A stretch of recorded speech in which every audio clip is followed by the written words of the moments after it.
Hello everyone, welcome back to our channel. Control system का एक new topic जो हमने स्टार्ट किया था, कंट्रोलेबिलिटी एंड ऑब्जर्वेबिलिटी। ये हमने ऑलरेडी देख लिया था कि ये क्या होता है, इनका फॉर्मूलाज क्या होता है, वो मैंने आपको ऑलरेडी लास्ट वीडियोज में एक्सप्लेन कर दिया था। आज हम एक प्रॉब्लम सॉल्व करके देखते हैं related to controllability and observability of the system. अपने को स्टेट मॉडल गिवन होगा जिसमें A B C and D matrix अपने को गिवन होगा। उसके रेस्पेक्ट में अपने को फाइंड करना है कंट्रोलेबिलिटी एंड ऑब्जर्वेबिलिटी। तो वन बाय वन फाइंड करते हैं। जिन्होंने चैनल को सब्सक्राइब नहीं किया, पहले चैनल को सब्सक्राइब कर लीजिए एंड सिमिलर टाइप की वीडियोस आपको प्लेलिस्ट में मिल जाएंगे। आप प्रैक्टिस कर सकते हैं उन क्वेश्चन से। ए क्या गिवन है, -2, 1 एंड 10। Second 1, -3 and 10, 0, 0, 2 and -8। ये अपना को क्वेश्चन में गिवन था। सिमिलरली बी लिख देते हैं 0, 0.1 एंड 1। सी 1, 0, 1 एंड डी क्या गिवन है, डी मैट्रिक्स गिवन है हमें 0। आई होप ये आपको समझ में आएगा। ए बी सी डी ये अपने को मैट्रिक्स गिवन है। अब सबसे पहले क्या चेक करना है अपने को, कंट्रोलेबिलिटी। उसका क्या होता है फॉर्मूला, कंट्रोलेबिलिटी। उसके लिए अपने को क्या फाइंड करना होगा, पहले कंट्रोलेबल मैट्रिक्स फाइंड करना होगा। उसका क्या फॉर्मूला होता है, Q C is equal to B A B A square B. ऐसा अपना कब तक चलता है, इनफाइनाइट तक। लास्ट वैल्यू क्या होता है, A rest power n-1 into B. A की पावर इंक्रीज होता जाएगा 1 बाय 1। यस। नेक्स्ट यहाँ पे n क्या होता है, n आपको पता होना चाहिए। n क्या होता है, order of matrix A.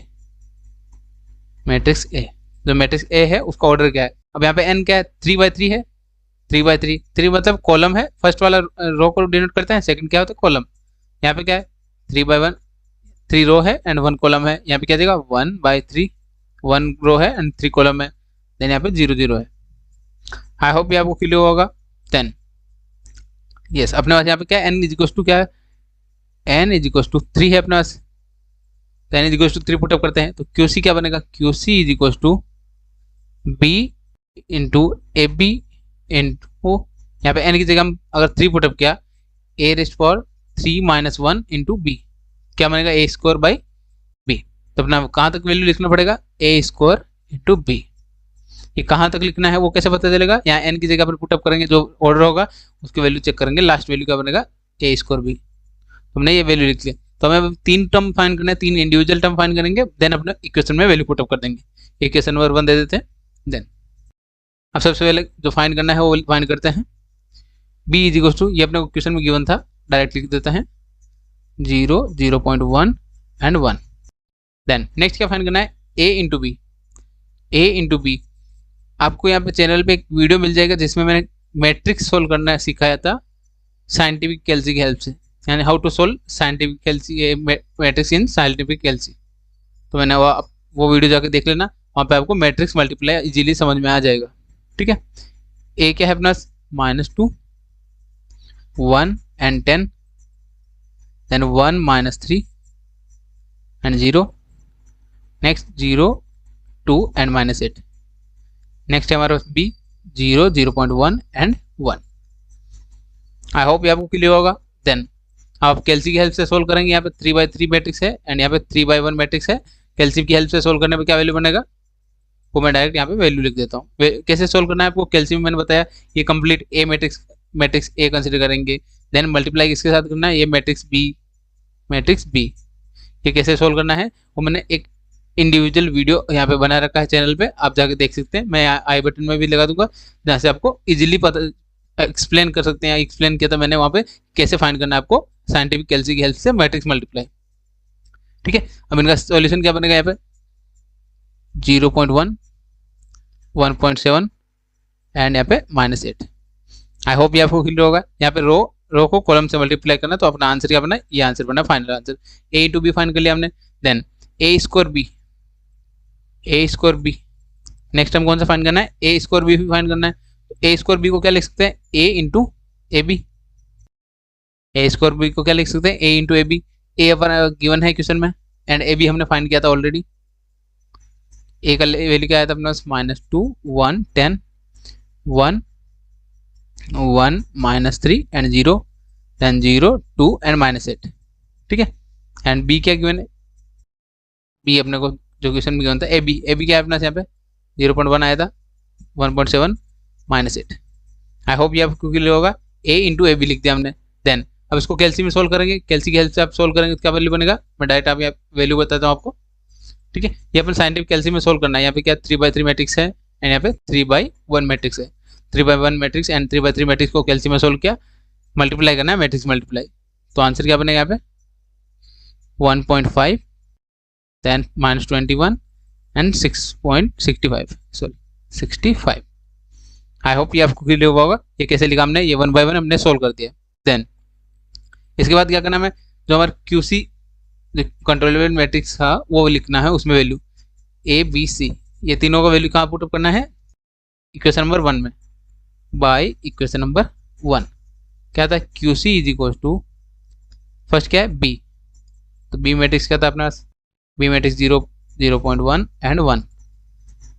Then next क्या अपना AB क्या अपना AB आया था अपना ये 0.1 1.7 एंड -8। देन नेक्स्ट आया था A स्कोर B क्या आया था 1.5 देन -21 एंड 65। आई होप ये आपको क्लियर होगा। ये हमने क्या लिख दिया QC जो कंट्रोलेबल सिस्टम या मैट्रिक्स है, वो मैंने मैट्रिक्स बना दिया आपने। यस अब इसके बाद क्या करना है, हमें चेक करने के लिए कंट्रोलेबिलिटी चेक करने के लिए क्या करना होता है, डिटरमिनेंट फाइंड करना होगा, determinant of QC by taking determinant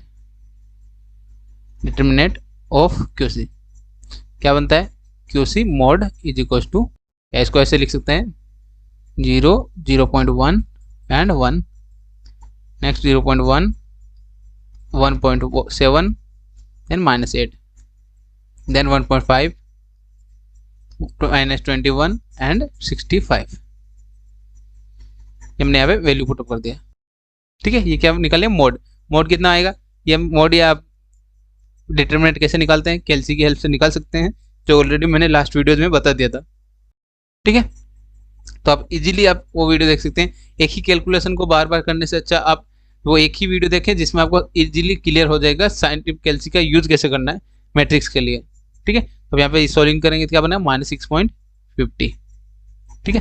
then next controllability कब होगा, मोड ऑफ या determinant of QC not equal to 0 क्या हो जाएगा, system is controllable, given system is completely controllable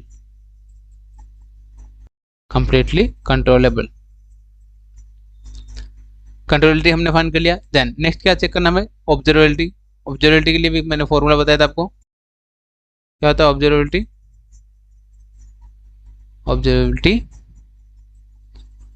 QO observe है इसलिए O लिख दिया, एंड फॉर्मूला क्या होता है CT and transpose of C then 80 into CT then ऐसी पावर 80 का स्कोर करते हैं, पावर इंक्रीज करेंगे इंटू CT डेस कहाँ तक जाने का A⁻T n-1 इंटू CT। आई होप ये आपको क्लियर होगा। यहाँ हमारा इस क्वेश्चन में n का वैल्यू क्या है, n is order of matrix A matrix का ऑर्डर क्या है अपना n इज इक्वल टू क्या है अपना यहाँ पे 3 है, क्या बन जाएगा QO is equal to CT and then 80 into CT, यहाँ पे वैल्यू पुट कर लीजिए 80 3-1 इंटू CT क्या रहा है 80 का होल स्क्वायर इंटू CT। तो अपने कहाँ तक फाइंड करना है 80 का होल स्क्वायर इंटू CT तक, इतने ही टर्म्स लेना है। आप ऐसे भी याद रख सकते हैं कि अपना n का वैल्यू 3 है तो 3 टर्म ही आएंगे यहाँ पे, ठीक है। ये आपको इजी मेथड मैंने बता दिया याद रखने के लिए, ठीक। ये हमने फाइंड कर लिया QO, इक्वेशन नंबर 2 दे देते हैं। अब इसके लिए भी हम अलग अलग कैलकुलेशन करते हैं, कैलकुलेशन करने के बाद सिमिलर वैल्यू पुटअप करेंगे यहाँ पे। C क्या गिवन था अपने पहले C लिख देते हैं, क्या गिवन था 101 देन CT का मतलब क्या होता है ट्रांसपोज ऑफ मैट्रिक्स, तो क्या हो जाता है रो को कॉलम में कन्वर्ट करना है, मतलब ये रो है उसको कॉलम में कन्वर्ट करना है 101। ये हो गया सी टी। देन नेक्स्ट क्या है ए टी। ए क्या गिवन था हमें, पहले ए लिख लेते हैं उसके बाद सॉल्विंग करेंगे ए टी का।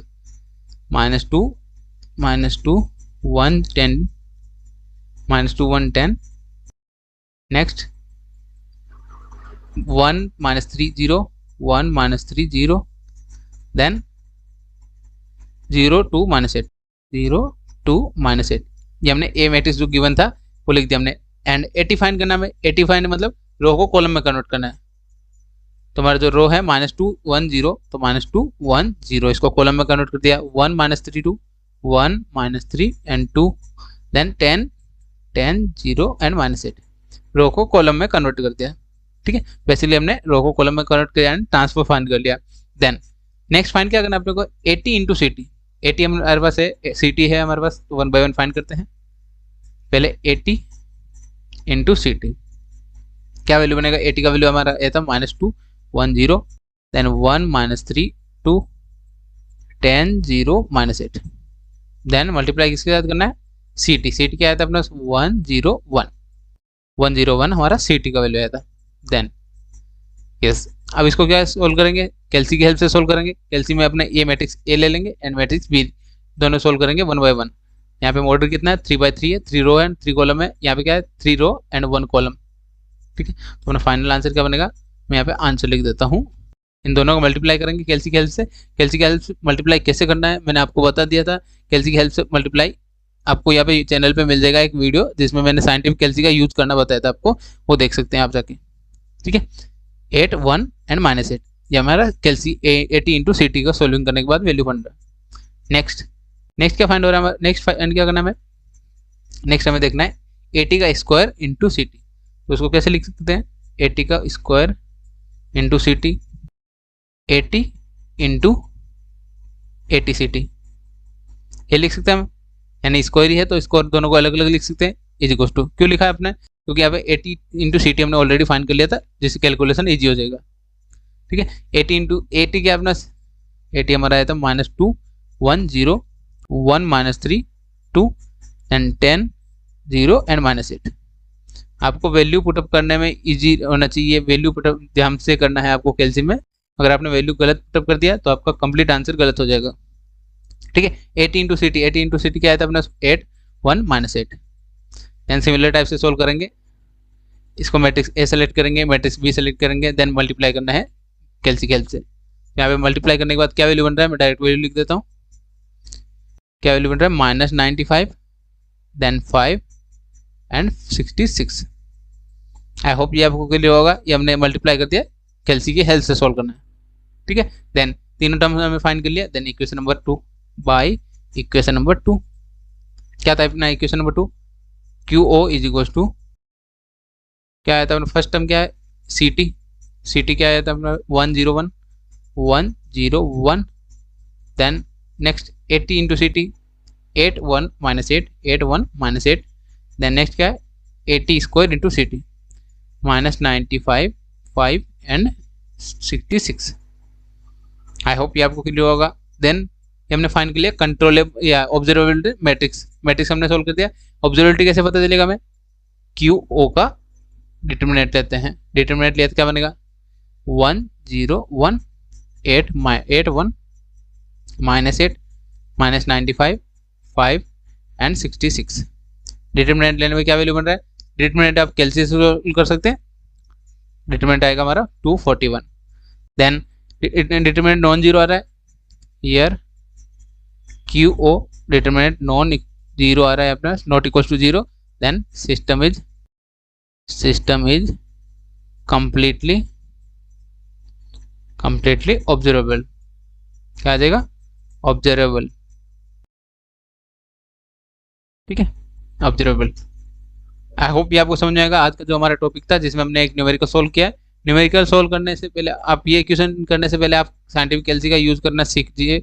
आपको चैनल पे मिल जाएगा वीडियो जिसमें मैंने आपको बताया था साइंटिफिक कैल्सी का यूज़ कैसे करना है। वो इंपॉर्टेंट वीडियो था। अगर आपने वहाँ से देख लिया, कैलकुलेशन करना आ गया, मैट्रिक्स मल्टीप्लाई करना आ गया, तो आपको एग्जाम में सफिशिएंट टाइम मिल जाएगा सॉल्विंग करने के लिए। ठीक है,